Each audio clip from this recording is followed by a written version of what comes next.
Vidím Slovensko, krajinu krásnu, no dušu má silne vycúcanú skurvenou bandou, čo lúpi a kradne. Ranola jeho vlci, len mená, nie ľudia, vraj pre ľud, no všetko len pre seba kradú, sú povia. Sľuby sú ako dým, po voľbách zmiznú, kreslá si leštia, zatiaľ čo pravdu križujú. Moc chutí sladko, jak víno a klamstvo, len zákulisné hry a národu dá hovno. My sme tu stále, aj keď nás bije vietor, stojíme pevne, veď Slovensko je betón. Pre naše deti, pre každý nový deň veríme, že pravda zvíťazí a skončí ten zlý sen. Už stačilo klamstie, už stačilo ticha, zrkadlo vláde nech vidí svoj hriech.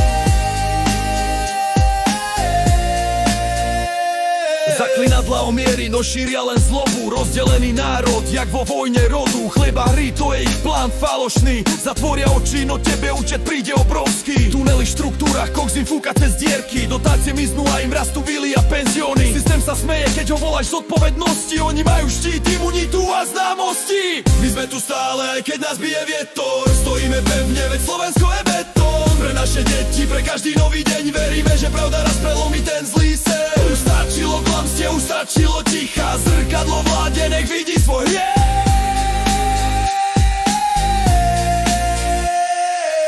Na každú lož príde deň pravdy, na každé meno príde raz súd. Z diaľky počuť hlas ulice, nie je strach, ale hnev, čo už neudrží prach. My nie sme ovce, už dávno nie stádo, sme ľudia, čo vedia, čo stojí za skorumpovanou vládou. Chceme pokojne populistické žvásty, život, ne marketingové masky. Bojíme sa o deti, nie o kurz eura, aby raz nemuseli zdrhnúť jak generácia zo včera. Nechceme veľa, len pravdu a férovosť, preto Slováci poďme do boja za deti a budúcnosť. My sme tu stále, aj keď nás bije vietor, stojíme pevne, veď Slovensko je betón. Pre naše deti, pre každý nový deň veríme, že pravda zvíťazí a skončí ten zlý sen. Už stačilo klamstie, už stačilo ticha, zrkadlo vláde nech vidí svoj hriech.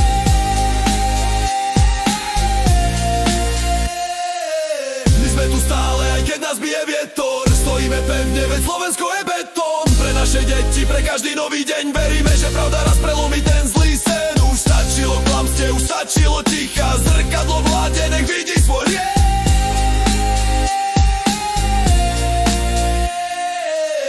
Slovenský národ nepotrebuje politikov, ktorí kradnú, klamú, podvádzajú, šíria nenávisť, rozoštvávajú vlastný národ a vlastní zradcov, ale politikov, ktorí úprimne chcú Slovensku a jeho obyvateľom pomáhať. To si